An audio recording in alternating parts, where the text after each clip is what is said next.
안녕하세요. 미국주식론 대학의 미준입니다. 1월 16일 오늘의 미국주식 뉴스를 시작합니다.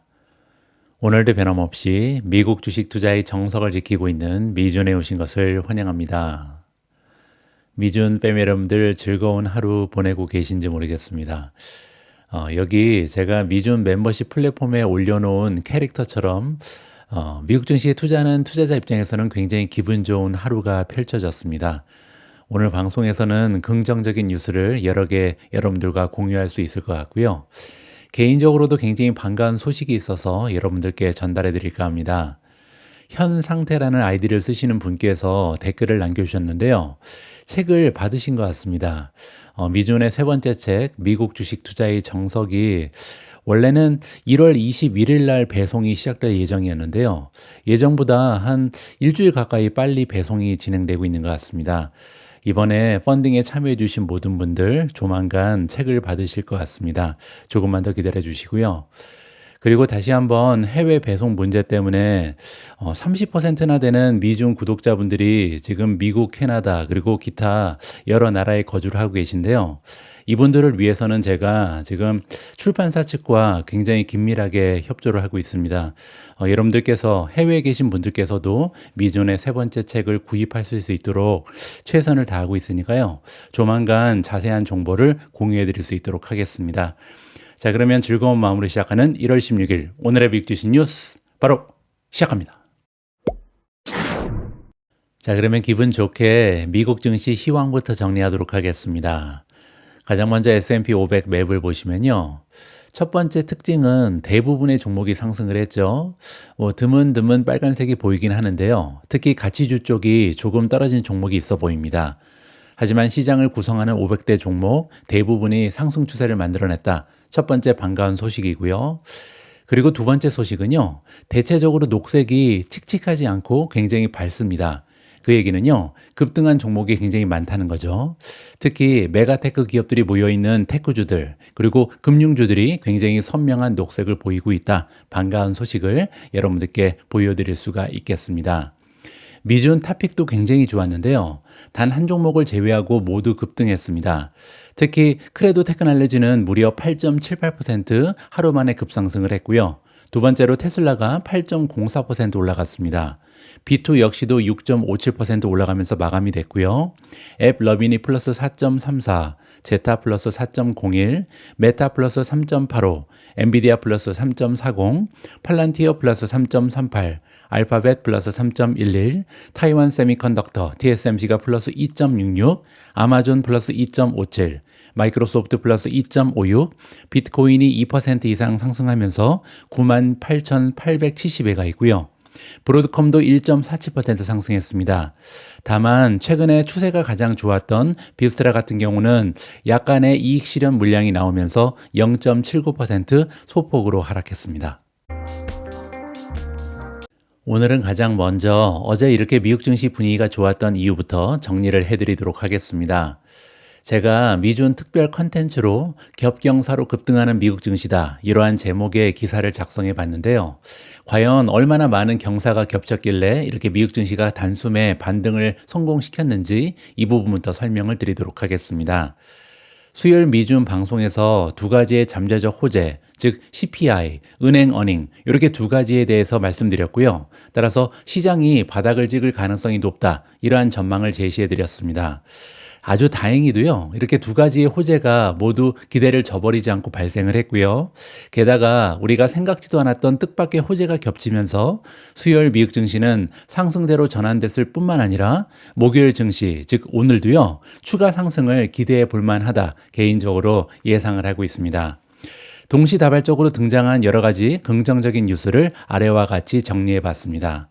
일단 가장 중요한 것은 역시 근원 CPI에 어떤 수치가 발표되는가 이 부분이 가장 키였죠. 미국의 소비자 물가지수 CPI는요. 12월에 0.4% 올라가면서 12월 인플레이션율이 2.9%를 기록했다. 이렇게 미국의 노동통계국이 수요일에 발표했습니다. 이 수치는 시장의 전망치랑 부합하는 수치였고요. 하지만 여러분들 잘 알고 계신 것처럼 사실 헤드라인 CPI보다 더 중요한 것은요, 식품 그리고 에너지 가격을 제외한 근원 인플레이션입니다. 근원 CPI는 월별 0.2%, 따라서 지난달에 비해서 플러스 0.2%를 보였고요. 작년과 비교하면 3.2% 상승했습니다. 그리고 연간 수치는 11월보다 0.1%포인트 하락했고요. 자, 중요한 부분은요, 이렇게 두 가지 모두 근원 CPI는 예상치보다 0.1%포인트 낮았다. 이게 굉장히 중요한 뉴스입니다. 이 부분은 제가 표로 잠깐 보여드리면요. 여기 나와 있는 CPI가 헤드라인 CPI, 모든 것을 종합적으로 보는 거고요. 밑에 나와 있는 코어 CPI가 이제 변동성이 극심한 식료품과 에너지를 제외하고 다시 한번 계산한 근원 CPI입니다. 자, 보시는 것처럼 헤드라인 CPI는요, 시장의 전망치랑 0.4, 0.4, 2.9, 2.9 맞아 떨어졌잖아요.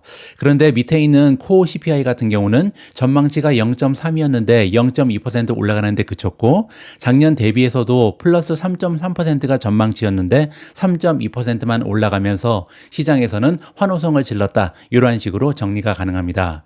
자, 그리고 또 한 가지, 시장의 기대치랑 부합했던 헤드라인 CPI 상승의 대부분은요, 휘발유 가격이 4.4% 올라가면서 여기에서 반영이 됐다. 이렇게 보시면 됩니다. 한 달 동안 에너지 가격이 무려 2.6%나 올라갔거든요. 따라서 노동통계국의 발표에 따르면요, 헤드라인 CPI 지수 상승의 약 40%가 휘발유 가격 때문에 올라갔다. 이러한 팁을 줬습니다. 따라서 그 얘기는요, 휘발유 가격을 제외하면 지금 헤드라인 CPI 역시도 시장의 전망치보다는 낮았다. 이렇게 긍정적으로 해석이 가능할 것 같습니다. 자, 그리고 두 번째 호재는 제가 말씀드린 것처럼 어제 금융주가 일제히 어닝을 발표했는데요. 굉장한 어닝 결과가 보고가 됐습니다. 일단 JP 모간을 보시면요, 예상치를 뛰어넘는 실적을 발표했는데요.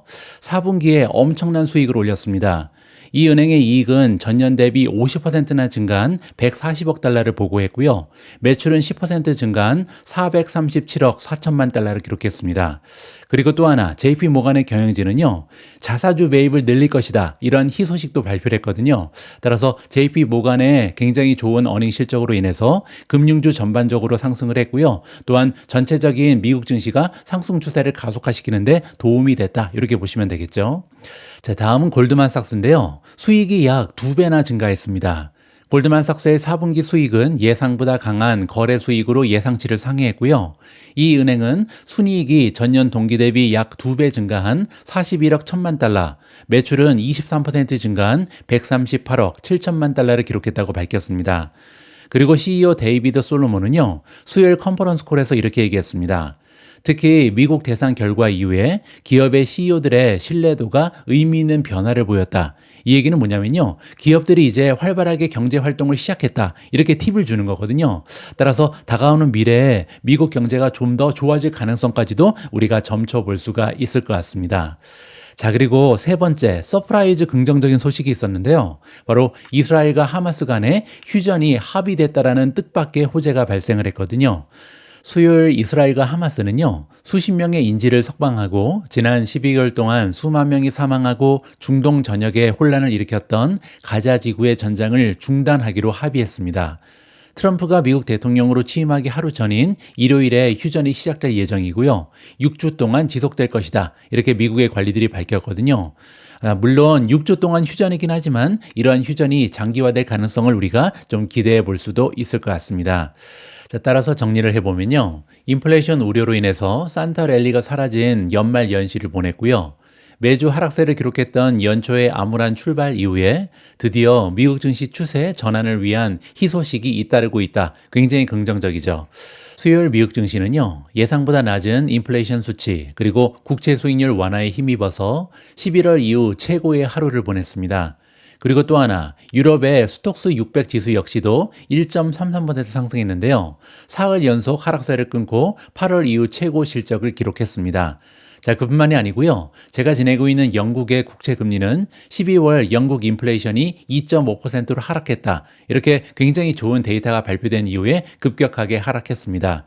따라서 전 세계 증시가 동반 상승하고 있다. 굉장히 희소식이죠.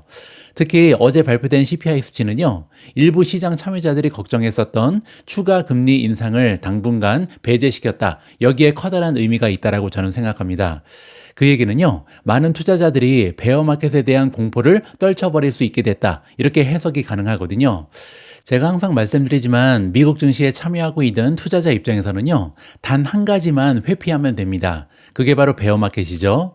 증시가 20% 이상 폭락하는 베어마켓은요, 정말 고통스럽고 장기간 지속이 됩니다. 따라서 베어마켓만은 피하고 싶은 게 투자자의 마음이잖아요. 자, 그런데 베어마켓은 보통 두 가지의 이유 때문에 발생을 하죠. 첫 번째는 경제가 리세션에 빠진다. 아니면 두 번째는요, 인플레이션이 가속화되면서 금리가 인하가 아니라 인상 사이클로 접어들면 증시는 큰 폭으로 빠질 수 있습니다. 따라서 지금 많은 투자자들이요, 인플레이션이 다시 가속화되면서 금리 인하 사이클이 금리 인상 사이클로 바뀌면 어떠지? 이렇게 커다란 걱정거리를 가지고 있었거든요. 그런데 어제 발표된 CPI는 그럴 일은 없다. 당분간 대세 상승장은 계속된다. 이게 커다란 의미를 부여하고 있다. 개인적으로 생각합니다. 트레이더들이 금리 기대치를 낮추면서 10년 만기 국채 수익률은 급락했고요. 현재 4.65%로 지난주 금요일 종가인 4.774%에 비해서 현저하게 낮은 수준을 유지하고 있습니다.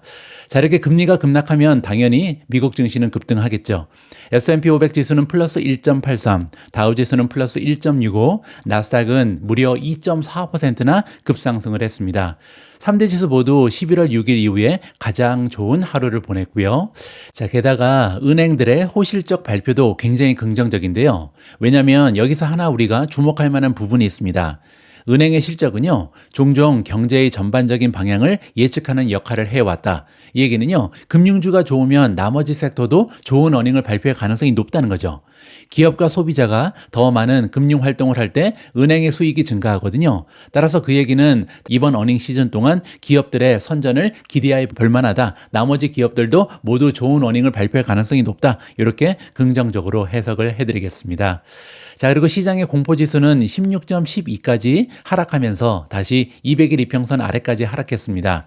남아있는 1월의 후반기 미국 증시의 선전을 기대해 볼 만하다. 개인적으로 기대감을 높여봅니다. 자, 여기 보시는 것처럼 빅스 지수가 16.12까지 떨어졌고요. 이제는 오래간만에 200일 이평선 아래쪽으로 공포지수가 하락했습니다. 제가 어제 방송 앞부분에서 만약에 두 가지의 호재가 동시다발적으로 발생을 한다면 그 얘기는 CPI 지수가 시장의 기대치보다 낮은 수치가 보고가 되고요. 게다가 금융주의 어닝이 탄탄한 실적을 발표한다면 결국 지금이 바닥일 가능성이 높다. 이렇게 말씀을 드렸었죠. 자, 그런데 예기치 않게 세 번째 긍정적인 소식이 발표가 됐습니다.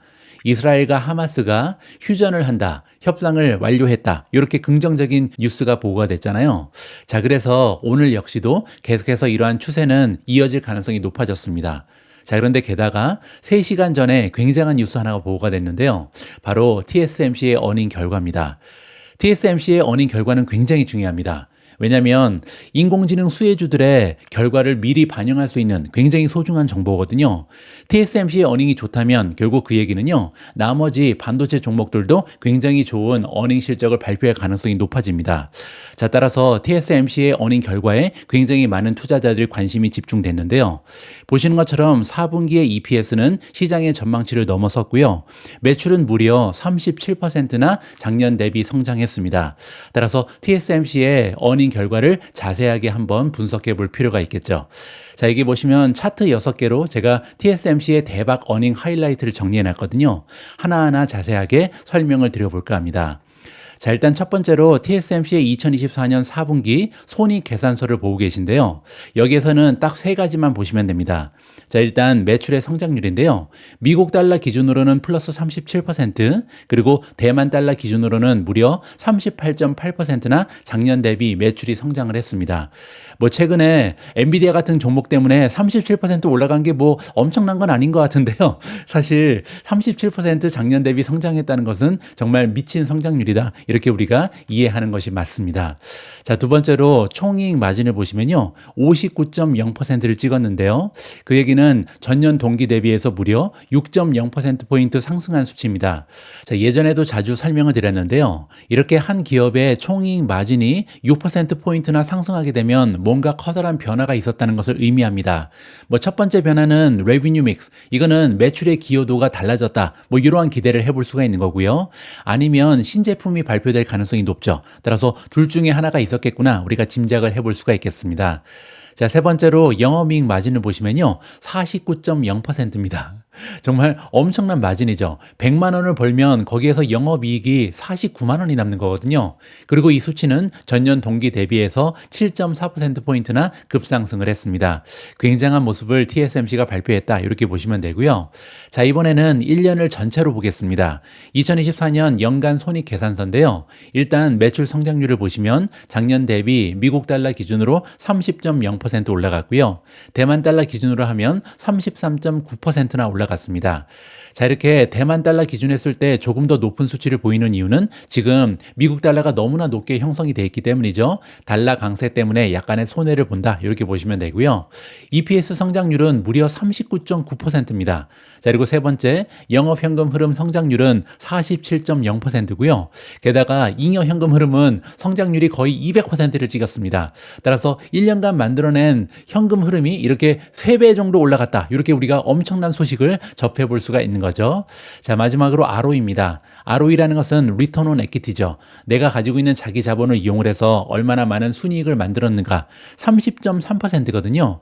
이 얘기는 내가 사업을 하는데 100만 원을 투자해서 30만 원이나 순이익을 올렸다. 이렇게 해석이 가능합니다. 그리고 전년 대비 4.1%포인트 향상한 엄청난 수치를 발표한 것이 TSMC다. 이렇게 칭찬을 해줘야겠죠. 자, 다음에도 굉장히 중요한 정보인데요. 4분기에 테크놀로지별 매출 기여도를 살펴볼 필요가 있겠습니다. 자, 여기 보시면 3나노의 반도체 매출 기여도가 전체 매출의 26%다. 이렇게 발표가 됐거든요. 자, 그런데 바로 3개월 전에 3분기를 보시면 20%에 불과했고요. 2023년 4분기, 1년 전에는 15%에 불과했습니다. 자, 이 얘기는 뭐냐면 첨단 반도체 중에 가장 첨단 반도체가 3나노잖아요. 따라서 작년에 비해서 현저하게 많이 판매가 되고 있고 여기에서 들어오는 반도체 매출 기여도가 굉장히 많이 올라간 거죠. 그 얘기는 아까 마진이 급상승했잖아요. 총이익 마진이 올라가기 위해서는 신제품이 발표되거나 아니면 매출의 기여도, 믹스가 바뀌어야 된다. 이렇게 말씀드렸는데요. 여기에서 그 이유를 찾아볼 수가 있는 거죠. 3나노 반도체를 많이 팔면 팔수록 마진이 올라가는 계기가 된다. 왜냐하면 가격이 굉장히 비싸겠죠. 이렇게 우리가 이해해 볼 수가 있겠습니다. 자, 이번에는 우리가 통상 첨단 반도체라고 부르는 게 3나노 더하기 5나노 더하기 7나노입니다. 자, 이렇게 굉장히 좀 나노수가 적은 3나노, 5나노, 7나노에서 들어오는 매출은요. 지금 현재 전체 매출에서 무려 74%를 차지하고 있습니다. 자, 그런데 3분기에는 69%였거든요. 따라서 한 분기 만에 지금 첨단 반도체가 기여하는 매출이 엄청나게 늘고 있는 거죠. 따라서 굉장한 성장세를 보여주는 기업이 TSMC라는 것을 다시 한번 확인해 볼 수가 있겠습니다. 자, 이번에는 2024년을 통으로 보겠습니다. 1년 동안 테크놀로지별 매출 기여도를 보시면요. 3나노는 작년에는 6%에 불과했거든요. 그런데 1년 만에 18%, 3배 정도 증가한 거죠. 자, 그리고 첨단 반도체의 경우에는 매출의 비율이 58%에 불과했는데 올해 보니까 69%까지 급상승했다. 따라서 매출의 믹스가 굉장히 현저하게 향상됐다. 이 부분을 확인해 볼 수가 있겠습니다. 자, 다음에는 플랫폼별 매출 기여도입니다. 4분기에 엄청난 일이 발생을 했거든요. 여기 보시면 HPC에서 53%를 기여했다. 이렇게 나와 있잖아요. HPC는 뭐냐면 하이 퍼포먼스 컴퓨팅의 약자입니다. 고성능 컴퓨팅이라고 부르는 거죠. 자, 이 부분에서 전체 매출의 53%를 기여했다. 이 얘기는 인공지능에서 발생하는 매출이 점점 더 늘고 있다. 이 부분을 우리가 확인해 볼 수가 있겠습니다. 자, 다음에는 2024년을 전체로 봤을 텐데요. HPC, 즉 하이퍼포먼스 컴퓨팅에서 전년 대비 58%나 매출이 증가했고요. 스마트폰도 23% 증가했습니다. 자, 그런데 애플의 매출은 이렇게까지 늘지 않았잖아요. 따라서 고객사가 굉장히 많이 늘어났다는 것을 여기서 확인해 볼 수가 있는 거고요. 특히 고무적인 부분은 하이퍼포먼스 컴퓨팅의 매출이 작년 대비 무려 58%나 증가했다. 이 얘기는요. 인공지능 수혜주들의 매출이 전격적으로 늘었겠구나. 다른 종목들로 굉장히 좋은 매출의 향상을 도모했겠구나. 여기에서 우리가 확인을 해볼 수가 있을 것 같습니다.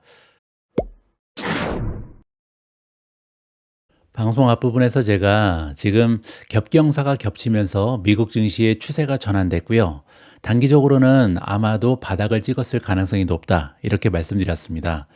하지만 이건 어디까지나 일개 유튜버의 의견에 불과하고요. 여러분들께서는 제 말을 전적으로 믿으시면 안 되겠죠. 그래서 이번에는 지금이 정말 바닥일까 차트 전문가의 전망을 한번 들어보고자 합니다. 12월의 주요 주식시장 테마는요, 기대 이하의 시장 폭이었습니다. 여러분들 기억하실 겁니다. 왜냐면 미준에서는 시장 폭을 매일매일 확인하잖아요. 계속해서 시장 폭이 줄어드는 것을 우리가 직접 목격을 했죠. 실제로 12월의 첫 번째 14번의 거래일 동안 매 섹션마다 S&P 500 주식 중에는요, 상승한 종목의 수보다 하락한 종목의 수가 더 많았다고 합니다. 이는 매우 긴 약세의 행진이다. 이렇게 정리가 나와 있고요. 그럼에도 불구하고 거래 성장주들은 계속해서 상승했습니다. S&P 500이 시가총액 가중치를 적용하는 덕분에 널리 인기 있고 영향력이 커다란 종목들이 지수가 사상 최고치에 근접하는 데 도움을 주었다. 따라서 12월 전반기에는요, 계속해서 시장의 폭은 줄어들었으나 시장 지수는 오히려 정점을 향해서 달려가고 있었잖아요. 즉 평균적인 S&P 500 주식은요, 지수보다 훨씬 저조한 성과를 냈다. 이렇게 보시면 됩니다. 서태지 혼자 달리고 아이들은 굉장히 부진했다는 거죠.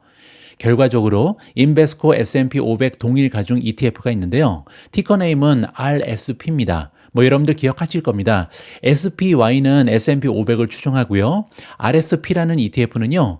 이 비중을 똑같이 했으니까 500대 기업에 2%씩 동일하게 투자를 한 것이다. 이렇게 보시면 됩니다. 자, RSP는요. 12월에 부진한 수익률에서 자유롭지 못했다. 당연하겠죠. 자, 월간으로 봤을 때 무려 6.6%나 하락을 했는데요. 이 수치는 2025년 9월 이후에 최악이었다고 합니다. RSP가 지난 12월보다 월간 하락폭이 컸던 달은요, 2022년에 단 2달 뿐이었다. 따라서 엄청나게 많이 하락했다는 것을 확인해 볼 수가 있겠죠. 아래 차트에서 볼 수 있듯이 RSP는요, 이전에 발생했었던 6.5% 이상의 월간 손실 이후에는요, 다음 달에 7번 중에 6번이나 반등에 성공을 했습니다. 따라서 이번에도 반등할 가능성이 높다. 이렇게 기대를 해볼 수가 있겠죠. 유일하게 반등하지 못했던 시기는 2020년 2월이니까요. 코로나의 영향이었다. 이렇게 보시면 되겠죠. 실제로 1월 현재까지 RSP는 플러스 1.3%, 그리고 S&P 500은 플러스 0.6이기 때문에 S&P를 능가하는 좋은 실적을 RSP가 보여주기 시작했다. 이렇게 정리를 해주고 있는 거죠. 단기적인 관점에서 지난 월요일에 RSP는요, 강력한 상승 반전을 기록하면서 잠재적으로 하락을 강한 상승으로 전환했습니다. 반전은 추세를 만들지는 않는다. 이 얘기는 뭐냐면 추세라는 것은 굉장히 오랫동안 반복돼서 만들어지는 거거든요. 따라서 하루 동안 반짝했다고 이게 추세를 만들지는 않는다. 이 얘기를 하는 겁니다. 특히 이전의 약세 거래 기간 이후에 발생하는 경우에는 추가 상승으로 이어질 가능성이 높다. 이 얘기는 반전이 나타나기 전에 얼마나 오랫동안 하락을 했는가 이걸 볼 필요가 있다는 거죠. 실제로 RSP는요. 11월 2024년 고점부터 최근의 저점까지 8.5% 가까이 하락했습니다. 따라서 이번에 반전은 조금 오랫동안 지속될 가능성이 있다. 기대가 올라가는 거죠. 자, 그리고 또한 월요일의 상승 반전은요. 중요한 지지선이 될 수 있는 RSP의 200일 이평선 바로 위에서 발생했다. 이 부분도 굉장히 긍정적이죠. 우리가 잘 알고 있는 것처럼 200일 이평선은 굉장히 단단한 지지선입니다. 여기 보시는 것처럼 이 지지선을 뚫지 못하고 다시 반전에 성공을 했잖아요. 따라서 한동안 이러한 긍정적인 추세가 이어질 가능성이 엿보이는 거고요. 자, 그리고 또 한 가지 14일 RSI를 사용한 긍정적인 모멘텀 다이버전스도 나타나고 있다. 자, 이 얘기는 뭐냐면 월요일 초까지 RSP가 새로운 저점을 기록하면서 지표가 더 높은 저점을 기록했다. 자, 우리가 RSI 여러분들 기억하실 겁니다. Relative Strength Index죠. Relative Strength Index는요. 과매도까지 떨어졌다. 그 얘기를 하는 겁니다. 30 이하로 떨어졌잖아요. 30 이하로 떨어졌는데 보시면요. 상승 추세를 보이고 있고 그리고 저점이 계속해서 올라가고 있죠. 따라서 이제부터는 상승 추세로 접어들었다. 이렇게 우리가 해석해도 무방하다라고 설명을 해주고 있습니다. 자, 다시 말해 이번 주에 RSP의 매력적인 단기 평균 복귀형 롱 포지션이 탄생한 것이다. 이 얘기는 단기적으로는 추세가 전환됐다. 이렇게 설명해 주는 거죠. 자, 일단 밤에도 반등은 만들어졌는데요. 하지만 보다 실질적인 상승 움직임이 일어나기 위해서는, 즉 중기적으로 장기적으로 이러한 상승 추세가 이어지기 위해서는요. RSP는 여기에서 몇 가지 주요 단계를 따라야 한다라고 주장합니다. 이러한 반사적인 반등은 결국 사라질 것이며 그렇게 되면 더 높은 저점을 확인해야 된다. 따라서 한꺼번에 쭉 올라가진 못하고요. 이제 굴곡이 있을 텐데 그때마다 저점이 계속해서 상승하는 것이 중요하다. 이러한 의견으로 이해가 가능합니다. 자, 여기부터는 대응이 중요한데 RSP의 경우 비기술 섹터에서 대응이 나와야 한다. 따라서 마켓 폭이 넓어져야 된다는 얘기죠. 기술주만 올라가면 안 되고요. 다양한 섹터에서 반등을 보여야 된다라는 의미로 해석할 수 있습니다. 자, 그리고 다행히 2025년 현재까지는요. 이러한 현상이 눈에 띄게 나타나고 있다라고 합니다. 아래 차트는 1월과 12월을 비교해서 지금까지 부물면 성과 그리고 리더십의 뚜렷한 차이를 보여준다. 자, 위에 나와 있는 차트는 12월이고요. 2025년 1월이 아래 나와 있는데요. 보시는 것처럼 12월에는 굉장히 좋지가 않았죠. 하지만 그나마 선전한 섹터를 보시면요. 디스크레셔너리, 이거는 이미 소비재죠. 아마존, 테슬라가 들어가 있는 섹터고요. 그 다음에 커뮤니케이션, 메타랑 구글이 들어가 있습니다. 마지막으로 기술주가 많이 들어가 있는 테크놀로지, 이러한 종목들이 가장 좋았다는 거죠. 자, 하지만 밑에 보시면요. 이 섹터보다 나머지가 더 달리고 있습니다. 따라서 어떻게 보면 시장의 폭이 넓어지는 기미가 보이고 있다. 이렇게 정리가 가능하겠죠. 자, 결론은 시장이 어느 섹터가 주도하든 계속 상승할 수 있다는 것을 보여줬지만 상승 추세의 지속이 되기 위해서는 핵심이 로테이션이다. 따라서 기술주만 달리면 안 된다. 이 얘기를 하고 있는 거죠. 가장 최근의 순환매는 지난 2년간의 순환매보다 훨씬 더 오래 걸렸지만 1월 초에 나타나면서 더 큰 시장의 하락을 막아주고 있다. S&P 500과 RSP가 다시 상승세를 회복하고 여기에서 더 나가기 위해서는요. 이러한 유형의 움직임이 반복되어야 한다. 따라서 투자 자금이 이렇게 옮겨 다니면서 로테이션 하면서 결국 지수는 계속 올라가야 대세 상승장이 이어진다. 이렇게 해석이 가능합니다. 정리를 하면요. 이번 추세의 반전이 단기적으로 그치지 않고 상승 추세로 완전히 전환하기 위해서는요. 시장의 폭이 계속 넓어져야 한다라고 우리가 이해하면 될 것 같습니다. 자, 지금 현재 시장의 폭은요. 29.6입니다. 어제는 23에 불과했거든요. 조금씩 시장의 추세가 강화되고 있고 그리고 이러한 추세는요. 한 종목이 아니라 여러 개의 다양한 종목이 동시다발적으로 일으키고 있다. 이 부분을 우리가 확인해 볼 수가 있겠습니다. 오늘은 양자 컴퓨터 이야기를 좀 하도록 하겠습니다. 지난주 방송에서 제가 아이온큐의 주가가 갑자기 하루 만에 40% 갑자기 폭락한 사실을 여러분들께 공유했었죠. 그때 그 이유는요, 굉장히 좀 어처구니가 없었습니다. 젠슨왕의 한마디 때문에 이렇게 기업의 주가가 40% 가까이 폭락을 했었거든요. 자, 그런데 어제 아이온큐의 주가가 무려 33.48% 하루 만에 급등했습니다. 그리고 여기에는 두 가지의 이유가 존재하는데요. 그 중에 한 가지는 다시 엔비디아가 등장합니다. 엔비디아가 연례 GTC 행사에서 최초의 퀀텀 데이를 한다 이렇게 공개했거든요. GTC는 여러분들 아마 예상하실 수 있는 것처럼 GPU 테크놀로지 컨퍼런스의 약자입니다. 1년에 한 번씩 엔비디아가 하는 굉장히 중요한 행사인데요. 여기에서 퀀텀 데이, 즉 양자 컴퓨터 얘기를 하겠다는 거죠. 엔비디아는 화요일 늦게 연례 GTC 행사에서 이 반도체 대기업의 첫 번째 퀀텀 데이가 포함될 것이다 이렇게 발표했습니다. 엔비디아는요, 과거에 호퍼 그리고 블랙웰 제품군을 발표했던 연례 행사에서 엔비디아 창립자 젠슨왕이 양자 컴퓨팅에서 현재 가능하고 이용 가능한 것, 그리고 양자 기술이 향하는 방향을 포함한 수많은 양자 관련 주제에 대해서 논의할 것이라고 웹사이트에 올린 게시글에서 발표했습니다. 엔비디아는 또한 최신 양자 컴퓨팅 뉴스와 유용한 애플리케이션으로 타임라인 단축을 위한 발전에 대해 논의할 예정이다. 이 얘기는 굉장히 의미가 있는데요. 왜냐하면 지난주에 젠슨왕이 양자 컴퓨터 멀었다. 10년, 15년 걸린다. 이렇게 얘기했잖아요. 그런데 유용한 애플리케이션으로의 타임라인 단축을 위해서 우리가 협의해보자. 이런 내용을 발표했기 때문에 굉장히 긍정적인 뉴스였다. 이렇게 보시면 됩니다. 자, 그뿐만이 아니고요. D-Wave, 아이온큐, 리게티 및 기타 여러 양자 컴퓨팅 회사의 대표들이 참석할 예정이라고 엔비디아는 덧붙였습니다. 이 부분도 굉장히 긍정적이죠. 젠슨왕과 여러 양자 컴퓨팅 회사 기업들의 CEO가 만나서 우리가 양자 컴퓨팅을 함께 좀 발전시켜 나가자, 이러한 협의가 이루어질 것으로 우리가 기대해 볼 수가 있겠죠. 엔비디아의 GTC 행사는요, 3월 17일부터 3월 21일까지 진행될 예정이다. 이렇게 스케줄이 나와 있고요. 자, 첫 번째도 굉장히 커다란 호재였는데요. 두 번째 역시도 만만치가 않습니다. 마이크로소프트가요, 양자 컴퓨팅 시대를 준비하라. 이런 얘기를 해버렸거든요. 무슨 얘기인지 한번 들어봐야겠죠. 양자 컴퓨팅 주식은 수요일에 마이크로소프트의 지침에 힘입어서 상승세를 보였다.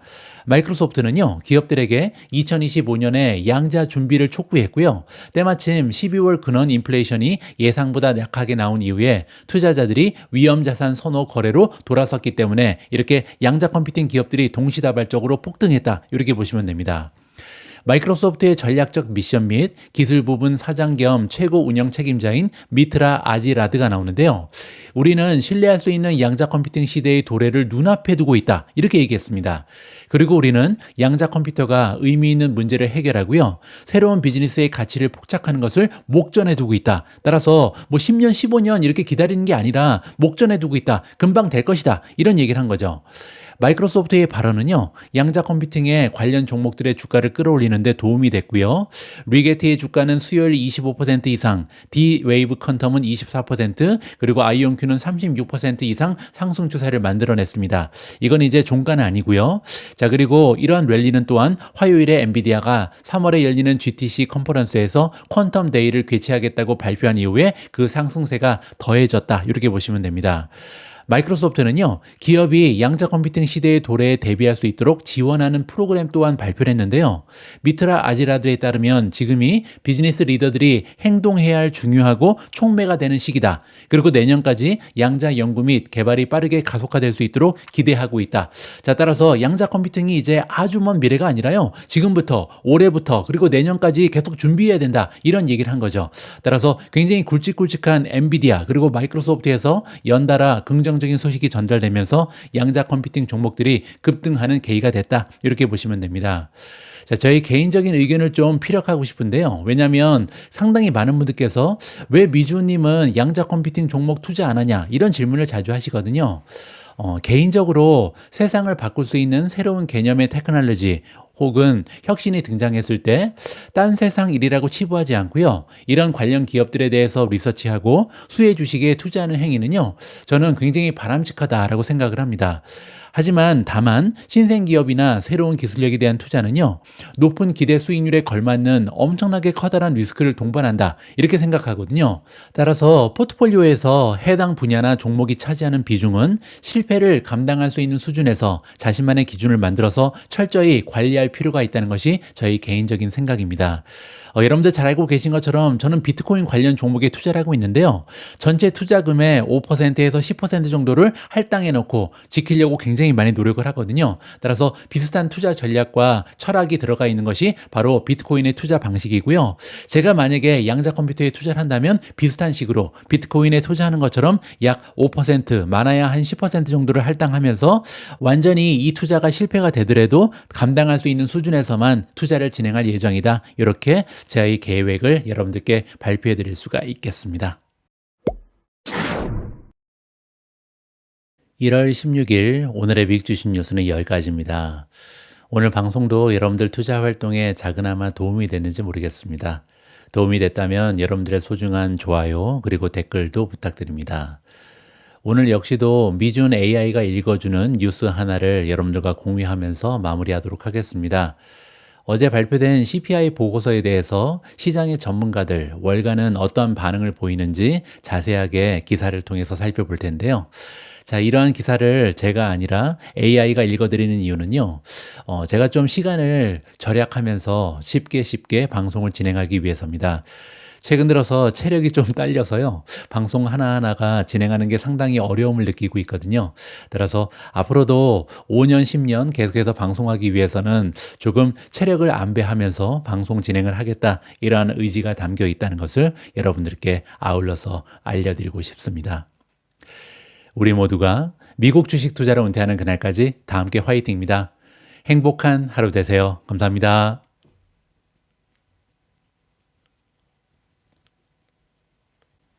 올해 하반기 금리 인하를 뒷받침하는 인플레이션 데이터를 기다리던 투자자에게는 두 번 연속의 호재였습니다. 12월 소비자 물가 지수 CPI는 다우존스 컨센서스 예상치에 부합하는 전년 동기 대비 2.9% 상승했습니다. 변동성이 큰 식품 및 에너지 가격을 제외한 이른바 근원 CPI는 전년 대비 3.2% 상승했습니다. 이는 예상 3.3%보다 약간 낮은 수치입니다. 오랫동안 인플레이션 상승을 주도해 온 주거비는 전년 대비 4.6% 상승에 그쳐 2022년 1월 이후 가장 느린 상승률을 보였습니다. 이 보고서는 정부가 예상보다 낮은 도매 인플레이션 PPI 수치를 발표한 지 하루 만에 나왔습니다. 수요일 CPI 데이터 발표 이후 주식 선물은 상승세를 보였습니다. 다우존스 산업평균 지수에 연동된 선물은 600포인트 이상, S&P 500 지수와 나스닥 100 지수에 연동된 선물은 각각 1.5%와 1.8% 상승했습니다. 이번 보고서에 대한 일부 투자자들의 의견과 향후 미국 통화 정책 움직임에 어떤 의미가 있다고 생각하는지 아래에서 확인해 보세요. 골드만삭스 자산운용의 채권 고객 포트폴리오 관리 책임자 티나 아다티아. 최근의 뜨거운 데이터 이후 오늘의 예상보다 완만한 근원 CPI 수치는 인플레이션 재가 속화에 대한 우려를 진정시키는 데 도움이 될 것이다. 오늘 발표는 1월 금리 인하를 다시 논의하기에는 불충분하지만 연준의 인하 사이클이 아직 끝나지 않았다는 주장을 강화한다. 그러나 노동시장 데이터가 여전히 견고하기 때문에 연준은 인내심을 가질 여지가 있으며 연준이 추가 완화를 단행하려면 더 좋은 인플레이션 데이터가 필요할 것이다. 리건 캐피탈 최고 투자 책임자 스카일러 와이낸드. 수요일의 예상보다 완만한 CPI 발표는 특히 지난 금요일의 고용지표 호조 이후 연준이 2025년에도 금리를 인하할 수 있다는 안도감을 준다. 연준이 2025년에 금리를 인하하더라도 연준이 금리 인하 행진을 계속하기에는 아직 연준의 인플레이션 목표에서 너무 멀기 때문에 68개월이 지나야 가능할 것 같다. JP모건 자산운용의 프리아 미스라. 우리는 수익률 측면에서 위험 영역에 있었습니다. 10년 만기가 4.75% 5%에 가까워지면서 경기 민감 업종이 있기 때문에 경제의 위험지대라고 생각합니다. 좋은 수치라고 생각합니다. 주식시장뿐만 아니라 채권시장도 안도의 한숨을 내쉬고 있습니다. 전 연준 부의장이자 전 TIAA 최고 경영자 로저 퍼거슨. 연준이 추세를 찾고 있다고 생각한다. 시장은 어떤 식으로든 이 약간의 움직임에 대해 매우 흥분하고 있다. 사실 이 모든 것의 기저에는 경제가 강하다는 점이 있다. 노동시장은 여전히 강세를 유지하고 있으며 인플레이션은 2%대로 매우 완만하게 움직이고 있다. 따라서 다음 회의에서 더 많은 정보가 나올 때까지 기다렸다가 더 명확한 상황을 파악하는 것이 정답이라고 생각한다. CMC 마커츠의 수석 시장 분석가 조컨 STANGL. 우리는 지금 근원 인플레이션, 즉 가장 큰 어려움이 있었던 곳에서 정확하게 금리 하락을 목격하고 있다. 이것이 바로 월가의 강세론자들이 기대했던 것이다. 근원 인플레이션이 여전히 연준의 목표치인 2%를 훨씬 상회하고 있음에도 불구하고 근원 인플레이션의 하락은 안도감을 준다. 미주은의 한마디. 어제 4.80%를 돌파했던 미국 10년물 국채 금리는 순식간에 4.6%대로 하락했습니다. 수요일 미주은 방송에서 말씀드린 것처럼 저는 개인적으로 이것이 단기적인 바닥이고 추세가 전환될 수 있는 이벤트였다고 생각합니다.